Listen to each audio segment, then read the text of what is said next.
Welcome to the Dollars and Cents Podcast with Wes the Economist and Jonathan the Conspiracy Theorist, coming to you live from the Wave Beach Realty Studios in North Myrtle Beach, South Carolina. Call us today at 843-957-3872.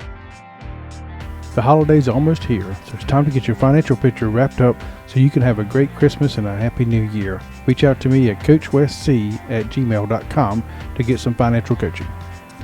Are you looking to buy a home in North or South Carolina? You need to reach out to Wave Beach Realty today. We are a family-owned company with over 10 years of experience in North and South Carolina and operate along the Grand Strand. Give us a call today at 843-957-3872. That's 843-957-3872. Hey guys, don't forget we go live every Saturday at 11 a.m. on 94.5 as well as 106.7, or you can stream us live at talkradiomb.com.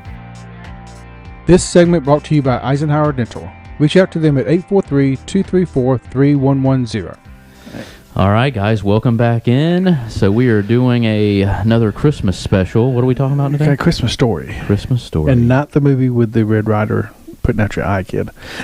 No, we're not talking about the Red Rider movie. No. Oh, when I said Christmas Story, I mean the actual Christmas story. Got it. Well, this yeah, is when you pitched it to me before, we didn't elaborate. Sorry. And you had mentioned the Christmas Story earlier when we were talking, so I was like, all right, he's going to ask me a trivia about the movie. Let's go. We can do that too. Let's do the actual Christmas story. Let's do it. Since this is, I think this podcast is going up the Wednesday before Christmas. Yep. Before Christmas week. When is Christmas this year? What like day is it? Thursday? I'm probably completely wrong. It's probably a Tuesday. It's on Wednesday, so this is a week before Christmas. It's the timeline. Yep. So it's always interesting to me, especially because a lot of our understanding of the Christmas story comes from tradition and family, like we did on the last podcast. Yeah. So, and we did the nativity thing with all the false things about nativity. Yep. Not necessarily false, but just not in the Bible. I'm always curious of people's perception of the Christmas story in the Bible. It's only in two places. Mm-hmm. There's two different not versions, but two different timelines, and one's in I'm drawing a blank now. Luke, and then there's one in Matthew for the gospel. So, if somebody asked you to tell them the story of Christmas, what would you say as far as Christ is concerned? So I would bring up obviously the virgin birth. You had Mary and Joseph. They were in Bethlehem. You want me to just give you like my definition of what I know about? Is that what we're shooting for? And then I threw this religious talk you're throwing on purpose because I know this makes you very nervous. Yeah. So all right, so you're just off the cuff, and nothing to be nervous about. Okay, so I'm not grading you or anything. Okay, gotcha. Yeah, because I might fail this. I might be one of your 40% on the exams.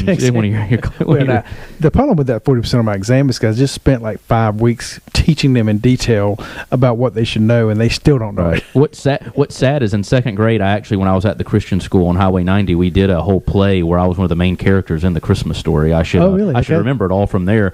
But yeah, so who did I play in that? I don't know. It doesn't matter. But so yeah.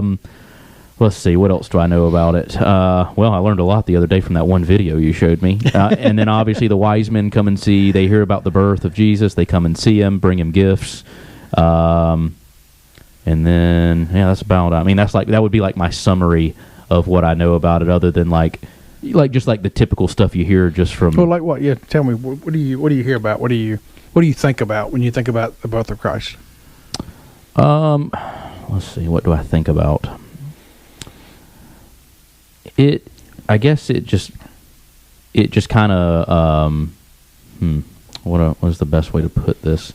So when I think about it, I guess it's just like the start of it. To me, it's like when I think about it, it's like how long ago. Well, it wasn't really that long ago if you really think about it, but like how that started and like where we're at now. Like it all started with like the birth of Jesus, and then like how all this entails afterwards and how we've ended up to where we're at now. It's just to me, it makes me just think of the whole timeline of when that was and like where we are now. Like when I think of it, it's like I almost think of it like in a historical sense, like we still like have all these Christians and everything that have followed this religion, and it all started, back in this biblical time, you had the birth of Jesus, you had all these events happen surrounding it, and then like look at us now, we're still having these conversations and talk about it, and it's made it this far, which I think is really cool. But that's kind of what it makes me think of. I mean, literally our calendar is based on the birth of Christ. Exactly, yeah. And even though it's off, this is part of the curse of being an economist and my mind working the way it does. But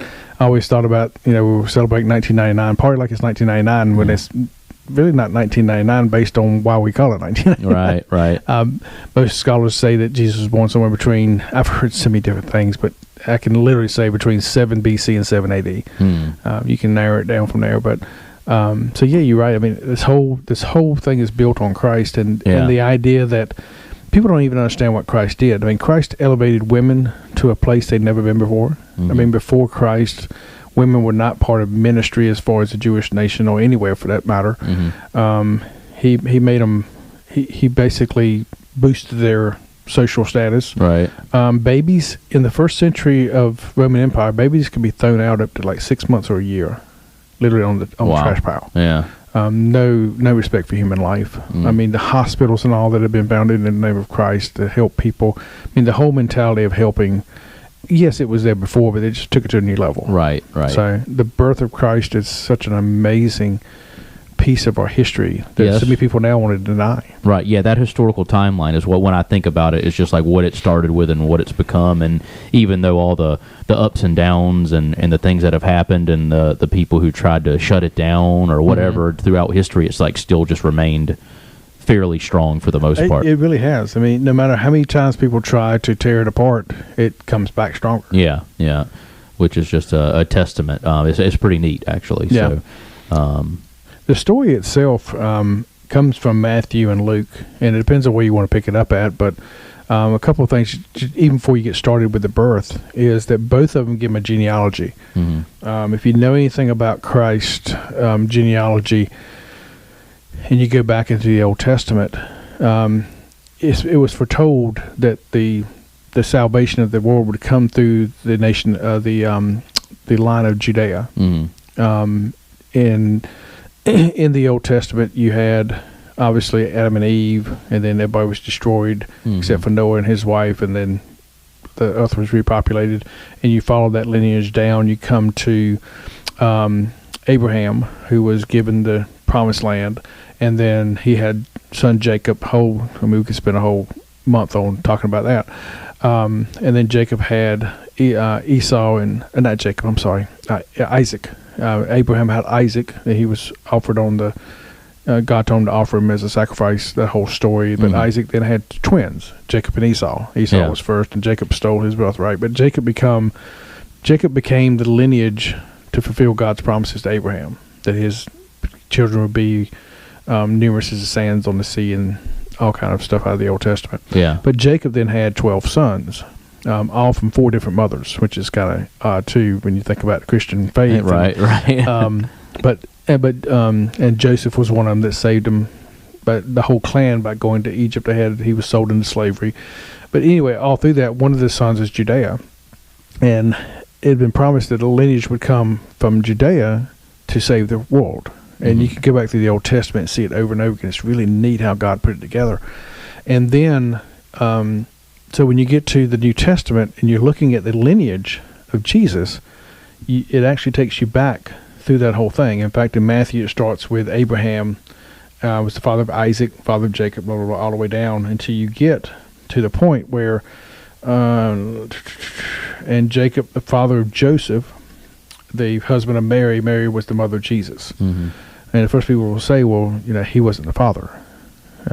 He was just kind of a stepfather. And you go to Matthew and you follow the lineage again, the lineage is different. Okay. And you're like, why is it different? And you realize when you study, it's Mary's lineage. So Mary and Joseph, you have to go a long way back to Abraham, all from the same lineage.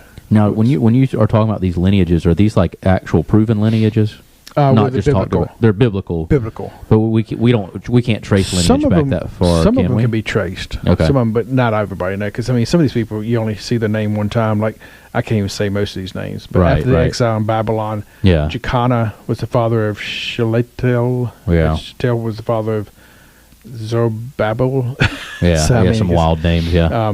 But I mean, the top ones, Isaac, Jacob. Yes, we have things that, and actually Judea, there was a second set of twins in the Bible named Perez and Zerah. Okay. They only mentioned one time in Genesis. They're in the lineage of Joseph. Oh wow, okay. But anyway, you got Joseph and Mary's lineage, and they both match, because then you can't say Jesus didn't come from Judea. You could make any excuse you want.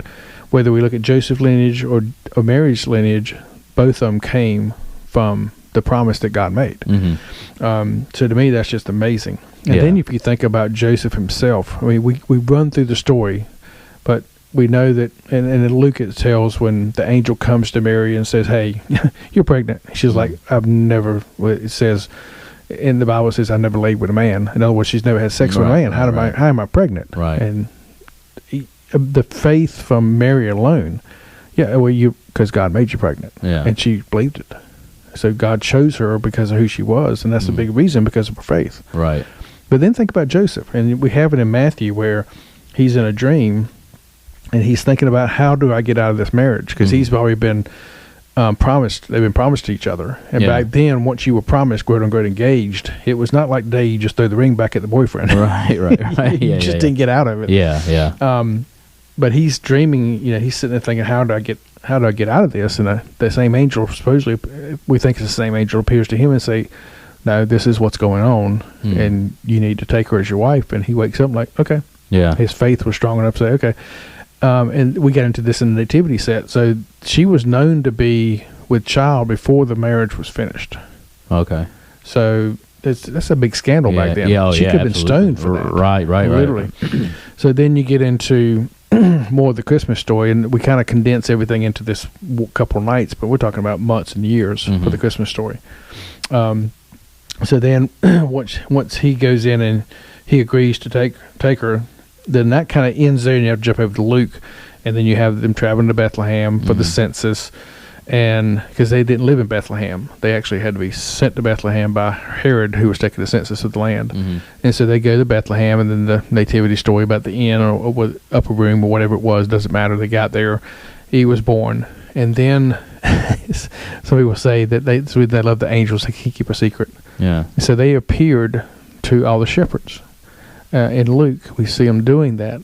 And even that, you got to stop and think, okay, shepherds, why shepherds? The shepherds were known as probably the most filthiest people and the most low-class people in the area. Right. But that's who God chose to reveal it to first.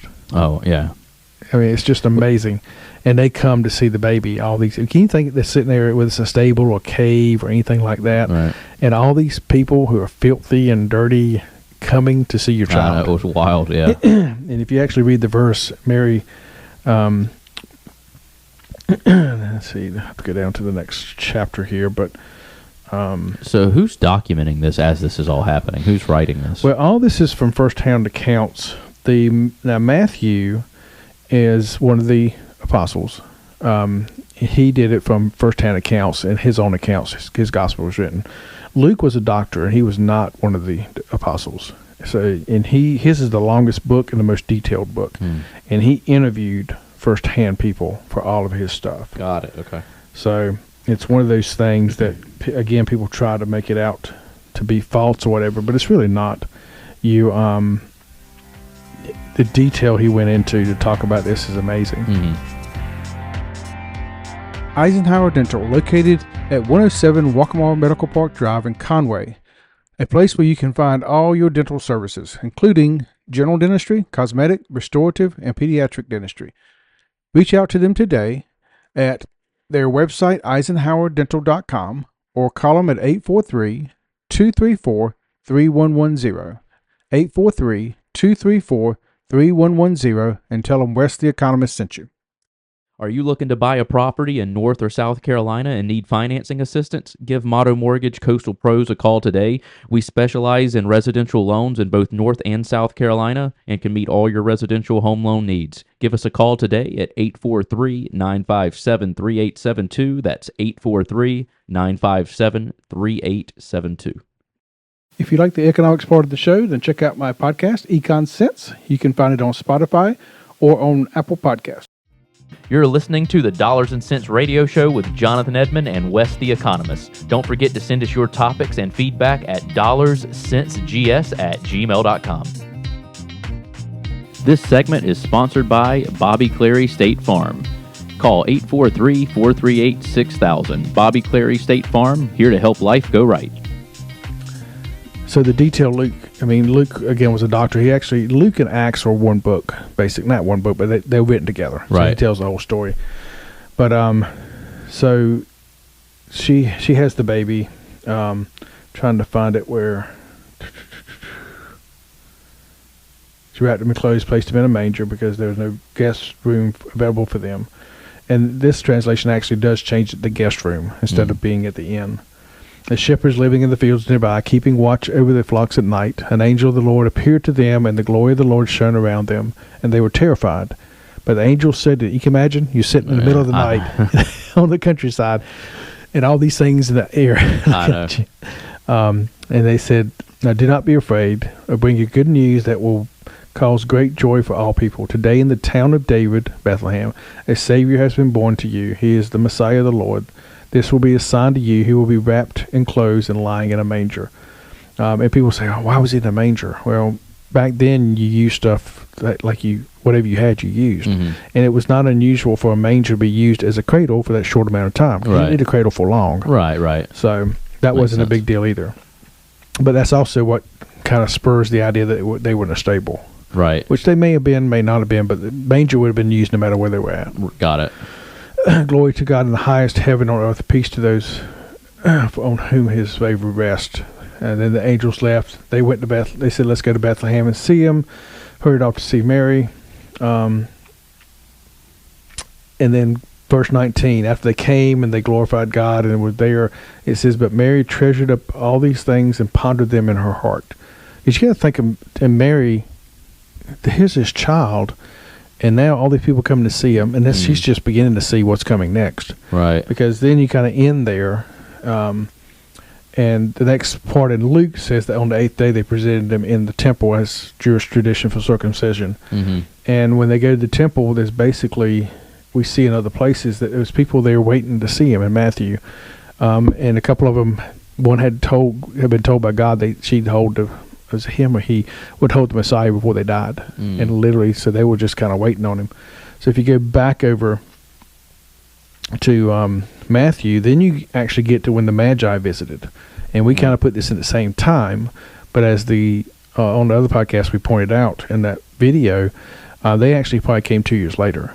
So the Star of Bethlehem, which the video says is true, they saw it, the Magi, and most likely people think they were like astronomers and all, probably off in Babylon somewhere. They traveled for years.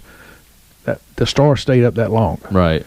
And they go to Herod. They tell Herod. Of course, Herod freaks out because, somebody's here. We talking about a king. Yeah. This is my kingdom. Right. So that's when he sends people out to kill him. And even in the Bible, it says after they seen the child and brought him the 3 gifts, they left a different way so Herod couldn't find him. Got it. So when you look at the Christmas story overall, we've got the gist of it. But to me, when you dig into the Christmas story, and you even just these, and literally we're talking about 3 chapters in the Bible, you could spend a year studying everything that it represented, from the lineage to how things were said, because back in Isaiah, we have verses that tell us what's going to come and how he'd be presented. All this stuff is kind of tied in. Yeah. It's the amazing thing about the Bible is though it was written by so many different people across so much timeline, we can still see how God's hand moved through it all. Yeah. So, neat stuff. So the Christmas story to me is so much more than just what we do at this time of year. And like I said on the podcast before, we're not told to celebrate it. I don't see any problem doing it. Right. Now, there's some denominations and some cults, I'll just say that in a nice way, that condemn you for doing it.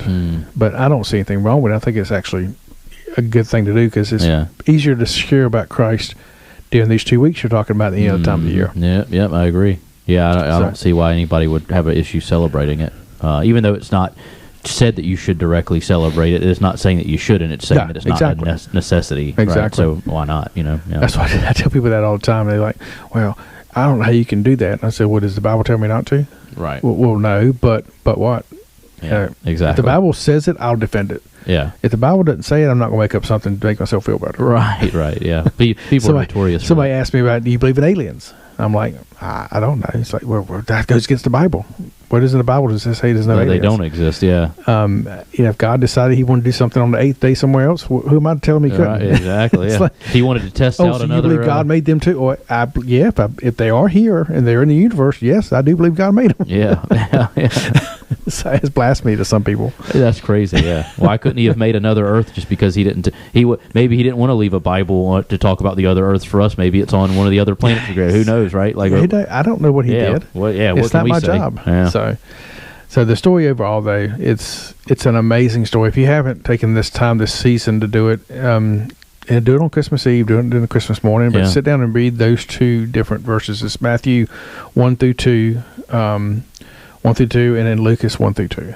So it doesn't take a long time. Now, the first of Luke actually gets into John the Baptist's birth, which is pretty amazing too. And the father falling silent until he speaks until he writes out his name. His name is going to be John because nobody else in the family was named John, so they were surprised at it.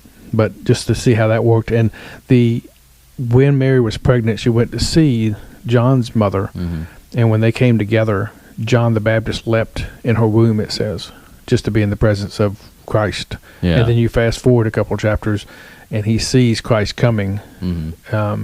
And declares this is the Savior of the world. So it's just the way it fits together, such an amazing thing. I think we gloss over a lot of times in this season. Yeah, I agree. At the same time, I don't think you should turn Christmas Eve into a preaching session that you turn off all your family members who don't want to hear it. Right. But if you know the background, you can just say little things. Yeah. What usually happens is people start asking questions.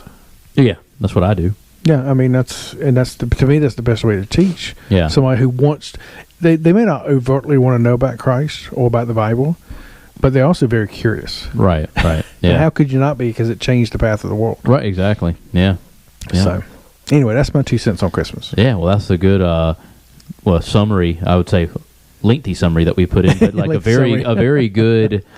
Just walk through like a guide of the real Christmas story. I think that's going to actually be a good hit there. And I could, like I said, we could spend an hour. I was going to say you could have kept going. You could keep going and going. I cut off a lot of what was in there, but but you hit all the flavor fine of points. it. Yeah, you touched on a lot of good stuff.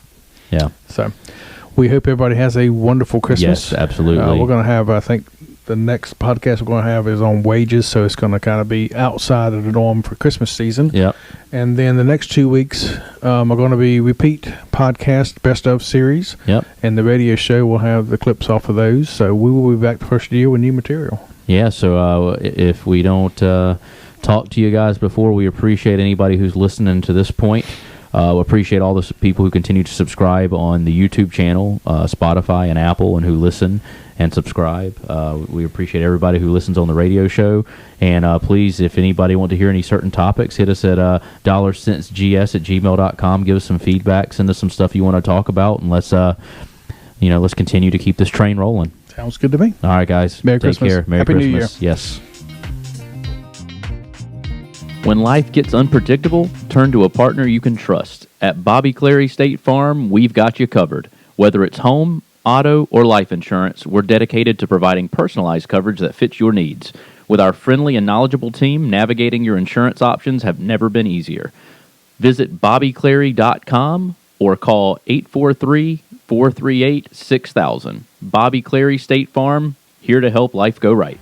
Thanks for listening to the Dollars and Cents Podcast with Jonathan the Conspiracy Theorist and Wes the Economist. Don't forget to send us your topics and give us feedback at dollarscentsgs@gmail.com. You can follow us on Instagram and X at dollarscentsgs. You can follow us on Facebook at Dollars and Cents. Listen to us on the podcast format at Dollars and Cents Podcast, and you can also find us on YouTube at the Dollars and Cents Podcast. Are you looking to buy a home in North or South Carolina? You need to reach out to Wave Beach Realty today. We are a family-owned company with over 10 years of experience in North and South Carolina and operate along the Grand Strand. Give us a call today at 843-957-3872. That's 843-957-3872. The holidays are almost here, so it's time to get your financial picture wrapped up so you can have a great Christmas and a happy new year. Reach out to me at coachwestc@gmail.com to get some financial coaching.